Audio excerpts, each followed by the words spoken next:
Power fantasy has seemed to bloom within the entertainment sphere in recent years.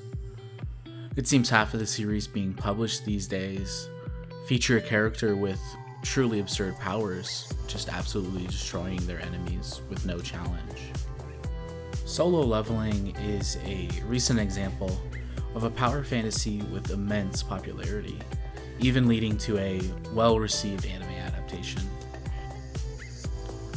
For those who don't know, power fantasy is a type of fantasy that deals with characters with a severe amount of power within the context of their world. This can show in many ways, though it usually shows through raw strength or a unique skill. It's a severe form of escapism, a way to imagine having more power. Power fantasy commonly features a protagonist that was downtrodden or perceived as within a low class of society, usually shut-ins with no friends or family.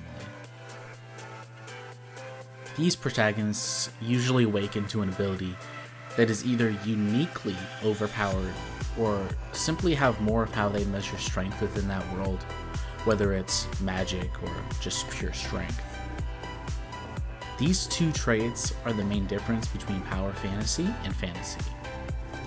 These traits are so prevalent within power fantasy series that they become a marker for the genre, while these traits do not have to appear within standard fantasy at all. Fantasy at its core is a form of escapism, a way to escape into a world when this one is too much. In a nutshell, power fantasy is a type of fantasy that accentuates the protagonist's power over others in an effort to provide a character for the audiences to insert themselves into, to make up for a lack of power, real or perceived. Before we talk about solo leveling more, I'd quickly like to discuss the genre of isekai. Isekai is a Japanese term that refers to a series in which a character is transported into another world. Isekai literally meaning another world in Japanese. This genre is so popular that while I was writing this, it was added to the Oxford English Dictionary. While isekai is not power fantasy, it is a genre that has quickly risen in popularity with power fantasy, and the two are shown together quite often. Most isekai have some form of power fantasy, and lots of power fantasy series take place within another world. Many of the things that apply to power fantasy also apply to isekai. It is, at its core, a more intense form of escapism, just like power fantasy. For this video, I'm specifically going to be talking about the webcomic adaptation of Solo Leveling because that is the only one that I have read, and it is also the most popular version of it, aside from the new anime. According to the digital publisher, Solo Leveling has sold over 30 billion won, roughly 22 million US dollars. And that's a pretty good amount of sales in pure numbers. But the series is a digitally published webcomic and does not require a purchase. And within the digital publishing sphere, there is a large amount of piracy.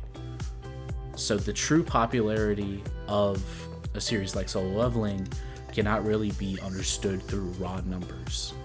Solo Leveling takes place within a modern-day Korea that has been changed by the appearance of gates. Gates are portals that contain fantasy monsters. Within these gates are rare materials that can be used for many uses. In order to gain these materials, hunters, who are humans that have awakened to superhuman strength and abilities, must clear these gates. We follow the weakest hunter of all mankind, Sung Jin Woo, an E-ranked hunter. Typically, a hunter's power cannot increase. But after dying, Sung Jin Woo becomes part of a mysterious system that allows him to level up and increase his stats and gain new abilities and items, just like in a video game. For the sake of discussing solo leveling within the context of power fantasy, I would like to show what I mean by power fantasy. To do this, I rated the fights in Solo Leveling on a scale from 1 to 10, based off of how close Sung Jin Woo was to dying. The results are on screen now. As you can see from the graph, the start of the series starts with a 10. Very hard, he literally dies. And then the fights slowly go down in scale until they get to around a 3, where they are challenging, but still not pushovers yet. And then after that point, many of the fights become 2s, 1s, 3s. Very effortless, very easy fights because of the effort that our main character has put in so far.